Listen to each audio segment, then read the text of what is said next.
আসসালামু আলাইকুম, welcome to my vlog Wahidas daily bite. অনেক দিন ধরেই ভাবছিলাম যে তিরামিসু বানাবো। অনেক রিলস বা ভিডিও দেখে চিন্তা করলাম যে না, আমিও ট্রাই করলে পারবো, এমন কঠিন কিছু না। যদিও আমি একটু ফাঁকিবাজি আইডিয়া অ্যাপ্লাই করেছি, তো আপনাদের সাথে শেয়ার করছি। প্রথমেই আমি লাফিং কাওয়ের যে চিজটা আছে, ক্রিম চিজটা, সেটার 8 পিসের মতো চিজ নিয়েছি। সাথে ওটাতে একটু সুগার অ্যাড করলাম। সুগার অ্যাড করে ওটাকে ভালো করে বিট করে ফেলবো। বিটটা আসলে একটু থেমে থেমে করতে হবে, আর সুগারটাও একটু পরপর অ্যাড করতে হবে, একসাথে সুগার অ্যাড করা যাবে না। এই যে আমি প্রথমে একটু সুগার অ্যাড করে বিট করে নিয়েছিলাম, এখন আবার একটু সুগার দিয়ে আবার ভালো করে বিট করে ফেলছি। সাথে একটু টক দই অ্যাড করেছি। সাওয়ার ক্রিম এখানে ইউজ করতে হয়, কিন্তু আমার বাসায় অ্যাভেলেবেল ছিল না, সো আমি ওর পরিবর্তে এখানে টক দইটা অ্যাড করছি। এই যে এই ক্রিমটা অলমোস্ট রেডি। আর এখানে আমি হুইপ ক্রিমটা রেডি করব, যেহেতু আমি পাউডারটা কিনেছিলাম। সো এখানে মেজারমেন্ট দেওয়া আছে, ওই পরিমাণ ওয়াটার নিয়ে ওটাতে পাউডারটা মিক্স করে আধা ঘন্টার জন্য এটা ফ্রিজে রেখে দিতে হবে।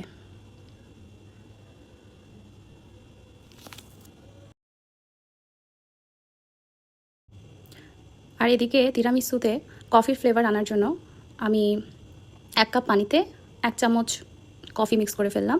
সো এই মিক্সচারটা আমি রেডি করে রেখে দিব, একটা বলে ঢেলে নিলাম যাতে এটা একটু ঠান্ডা হয়ে যায়। তারপরে তো আমার হুইপ ক্রিমটা আমি ফ্রিজ থেকে বের করে নিয়েছি। এখন ভালো করে বিট করে ফেলছি যতক্ষণ না ফোমটা রেডি হয়। অলমোস্ট আমার হুইপ ক্রিমটা রেডি।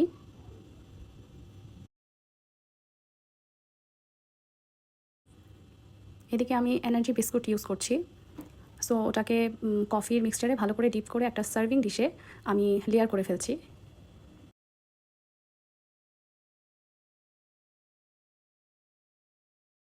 আর প্রথমে যে ক্রিম চিজটা বিট করেছিলাম ওটার সাথে হুইপ ক্রিমটা মিক্স করে এই ক্রিমটা রেডি করতে হয়, যেটা লেয়ার আমি দিব।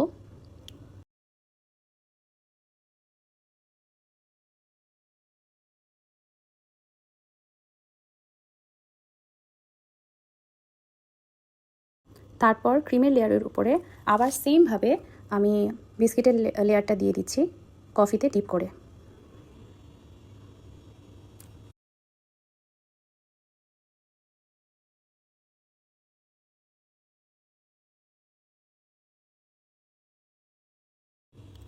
তারপর এটার উপরে আবার আমি ক্রিমের লেয়ারটা দিয়ে দিচ্ছি।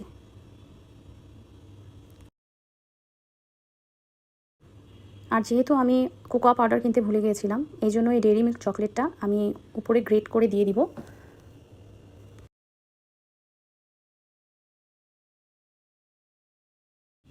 আর উপরে এভাবে চকলেট গ্রেট করে দেওয়াতে এটার টেস্টটা অনেক বেড়ে গিয়েছিল।